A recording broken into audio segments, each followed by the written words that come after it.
Сега продължаваме разговор в студиото с господин Таско Ерменков, енергиен експерт. Добър вечер. Добър вечер.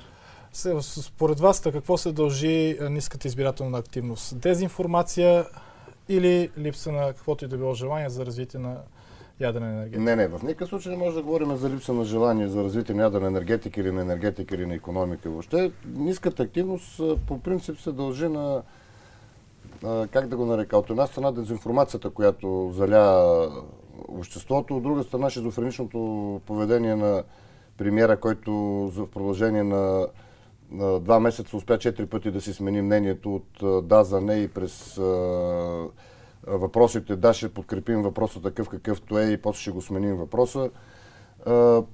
Тоест, до голяма степен аз съм убеден, че гласоподавателите, които до някъде симпатизираха на ГЕРБ, объркани от нещата, които се случиха, просто не излязаха да гласуват, защото от една страна са за... Искам само да ви предупредя, че не е обявен още и края на изборния ден. Да, аз говоря просто, не говоря за или против да гласуват, просто коментирам факт, че според мен те просто не излязаха да гласуват, защото бяха объркани от лидера си. Имаше думи за това, че темата е твърде експертна и не е лъжица не за всяка уста. Аз в такива случаи задавам въпроса, кой от 76 депутата, които подмениха въпроса, е по-експертен от хората? Там има ли някой ядрен специалист, енергетик или някой, който да разбира? Може би Искра Федосова или Цачева, или те са хората, които разбират от енергетика. Аз видях Федосова разнасяше там някаква картинка, но това няма нищо общо. В смисъл, компетентността не е от значение в дадения момент. В крайна сметка избора по-скоро експертен или политически е? В крайна сметка избора трябваше да бъде не експертен и не политически. Избора трябваше да бъде информиран. И точно в гледна точка на информираността на избора ние постъпихме доста така хазартно в държавата. И преди да продължим, аз ще попитам относно мнението ви за референдума. Като цяло Атака предложи и поправки. Преди обаче да продължим разговор, уважаеми зрители, последна информация. Централната избирателна комисия продължава да събира данни от районните избирателни комисии в страната. Това съобщиха от Централната избирателна комисия. Изборният ден не може да се обяви за приключил, докато ЦИК не получи резултатите от всички районни избирателни комисии. Районните избирателни комисии продължават да събират данните от секционните избирателни комисии. Очаква се изборният ден да се обяви за приключен най-рано около 19:45-20 часа. 17,42% избирателната активност на националния референдум в страната към 17 часа. Най-високата избирателна активност е в област Плевен 22,82%, а най-ниската в Кърджали 8,57%. Очаквано и за едното и за другото място. Така обаче не може да си обясним тук с колегата какво наложи да се удължи избирателния ден до 20 часа, при положение, че няма наплив от желащи да гласуват. Аз не мога да си го обясня това нещо. Сигурно някъде нещо се объркало по трасето, нямам представа. Нещо, което не е влязло в сметките, не сме го учели и поради тази причина сега се опитваме да го оправим от ход. Може би това е, не знам. Какво ще кажете за референдума? Не знам дали сте запознат. Политическа партия Атака предложи да отпадне този праг, който беше сложен пред хората, именно да гласуват с един повече, отколкото са гласували на последните парламентарни. За да има задължаващ характер. Този въпрос е много сложен. Аз бих казал, че наистина прага, който в момента съществува, е нереално висок. Тоест, най-вероятно, когато авторите на закона са приемали закона, са имали предвид, че като по цял свят при нас ще пада изборната активност и ще достигне някъде 30-35% от населението и затова са го въвели този праг. Но на практика се оказа, че на последните избори ние очудихме света, видяхте колко много хора да гласуват. Но много внимателно трябва да се подхожда към прага, защото високия праг наистина може да демотивира хората да отидат да гласуват, знаейки предварително, че няма да бъде постигната. Ниският праг, само да довърша, ниският праг, ако е много нисък, може да доведе до блокиране на държавата. Добре, ето ние сега треперим за едни 20%. Да предположим, че ги минем. Какво означава това? Връщане на темата в парламент. Аз темата в Белене в парламента слушам от много време. Тя е върната и няма нужда допълнително да се връща. Какво на практика означава? Задължаваме ли някой с нещо с тези 20%? Не, освен морално по никакъв друг начин с тези 20%. Просто хората, когато тръгнат депутатите да обсъждат в парламента на Ново Белене, ще имат предвид, че определен брой процент хора са гласували за. Сега трудно ми е да ви кажа, както виждате, не е обявен края на избор на деня за гласуване и нямам представа колко са и гласовете. Убеден съм, че те ще бъдат повече за, но това е друга тема. И само морално ще бъде задължението, разбира се. Само морално. А какъв може да е морала на човек, който призовава, дори си плаща клипчета в национален ефир, призовава хората да не гласуват, а само определя себе си като лидер на гражданите. Говоря за госпожа Кунева, която, помним, затвори 2 блока на Козлодуй.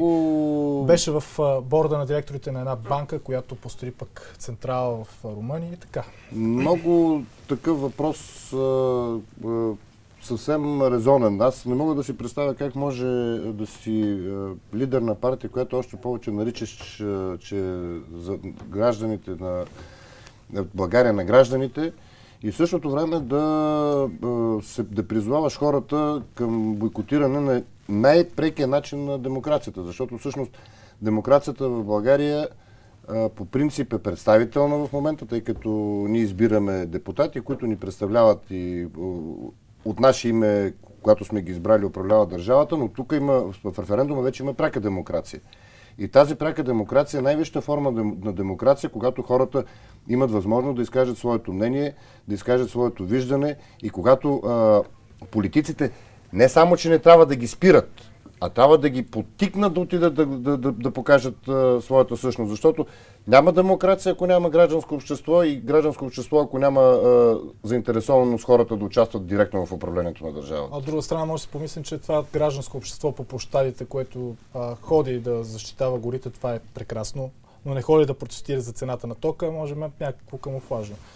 Значи, голяма част от протестите, които са във връзка с екологията, са свързани с хора, които наистина милеят за природата на България, но това не означава, че те са, как да го нарека, осъзнато протестиращи срещу нещо. Те са за природата, те не са против нещо.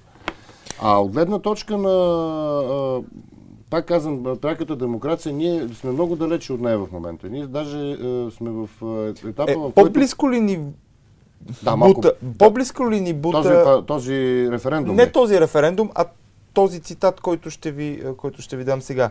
Много по-логичен беше референдум за или против тютюнопушенето. Днес първо ще коментирам темата за това, че Новак Джокович спечели откритото първенство на Австралия по тенис. Думи на Бойко Борисов от преди няколко минути. Може да не ми казвате, че са думите, по тона си личи. Това е човека, който пуши, пък нарича пушачите простаци, може би, за да определи и себе си. Не знам, нека да не влизаме в такива определения, нали, личностни, но аз пак казвам, това е такова едно изказване, еманацията на нежеланието да чуеш хората какво мислят за тебе. Нежеланието да организираш така нещата, защото наистина човека да се почувства ангажиран в управлението на държавата. Иначе това, което ние правиме и което в продължение на тези последни 3 години и половина се прави е: ти си стой там вкъщи, аз ще мисля за тебе, аз ще ти кажа това ще правиш, аз ще ти кажа онова ще правиш, защото вие забелязвате, аз пратих самолета да докара ония болния. Аз направих това. Всъщност ние имаме един човек, който работи и 7,5 милиона, които аплодираме наоколо. А господин Борисов, ако толкова иска да попита за тютюнопушенето, ми да го беше вкарал. Нямаше да струва повече. Партия Атака имаше обаче по-важни неща. Поиска да попитаме за членството ни в НАТО, което е далеч по-важно от тютюнопушенето на Борисов. Как се гледа в Русия на референдума? Нямам представа как се гледа в Русия в референдума, мога само да се досещам как се гледа. Най-вероятно хората наблюдават какво правим тук и се надяват, че разума ще вземе връх, защото смятам, че ние не можем да бъдем толкова богата държава да си позволим да пилеем пари, които могат да ни носят печалба, ние просто да ги хвърляме на вятъра. Говори за инвестицията в площадката, говори за евентуалните суми, които ще трябва да плащаме като неустойки за неизпълнени задължения. А защо се превърна този разговор в един момент, понеже Станислав спомена Русия, на русофили, русофобия, американофили, което е далеч от българофили.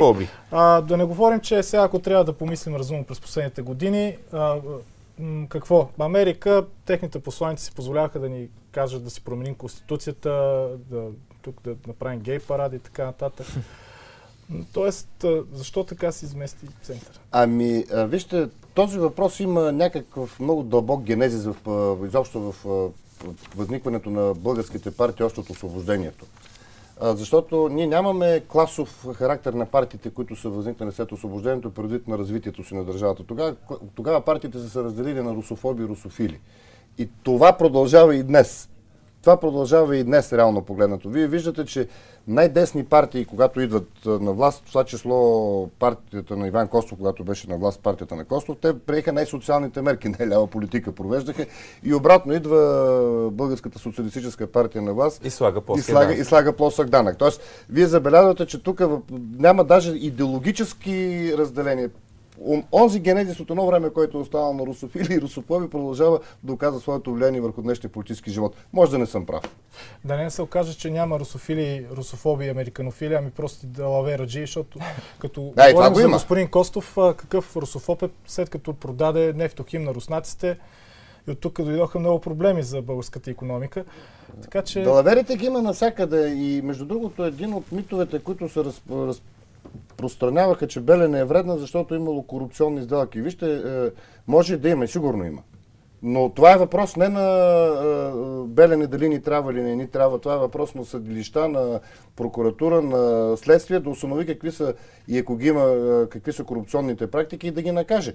Това няма никакво отношение към необходимостта дали да имаме ядрена централа или да нямаме. А хората, които бяха против ядрената централа по много интересни причини, които нямат нищо общо с националните интереси, вкараха всичко в един кюб, намесиха така, объркаха нещата и сега се очудваме защо хората не излизат. Ами хората няма да излизат. Те са объркани, те не знаят. Те в общи линии, даже бих казал, се чувстват зрители на първи ред в един цирк. Така и седят и наблюдават. Да не говорим, че седмица медиите се занимаваха с покушението над Ахмед Доган с сякаш много удобно отмести темата, между другото. Не, това не ми е... Аз не мога да го коментирам, това не ми е работа. Въпросът е, че отмества общественото внимание. Да, просто искам да кажа, че наистина с дебатите, които се превърнаха, между другото, забележете, от едната страна стояха честни, почтенни хора, които излизаха с факти, аргументи, цифри, числа по-точно, да използвам правилната дума, числа, изводи, документи, които са написани от международни организации, които са оторизирани да дават заключение. От другата страна стояха хора, които казаха това не трябва, защото не трябва, това е лошо, защото е лошо, там има далавера, не дейте и сега така нататък. Аз не случайно ви попитах за господин Доган, защото и темата ни е дезинформацията. На миналите парламентарни избори имаше огромен брой избиратели, и те се дължат и на едно изказване точно преди изборите на Ахмед Доган скандално, аз разпределям парчетата от пай и така нататък. Той винаги играе в мътни води и помага с крайните си изказвания или действия на така, близки партии, които в последствие се оказват. Не, вижте, предполагам политическата характеристика на господин Доган не е тема сега в момента на референдума, за да го обсъждаме. Плюс това аз тук може би ще влеза в малък разрез с... Не съм убеден дали, може би така ми се струва, че ще влеза в разрез с част от разбиранията на партия Атака, но за мен етническите различия в България не са катастрофални и те не трябва да бъдат поставени на везната на взаимоотношенията между хората. Вие не влизате в разрез. Ние това също го казваме, че хората не бива да се делят на етноси. Всички сме български граждани. За съжаление обаче има хора... различно вероизповедание и така нататък. Но тук това, което вие казахте, наистина в един момент се оказва, че определени политически действия отместват центъра на вниманието и довеждат до някакви ефекти, които може би са целени да бъдат постигнати. Благодарим. Благодарим ви за това. Надявам се, че не сме объркали хората допълнително още. Благодаря.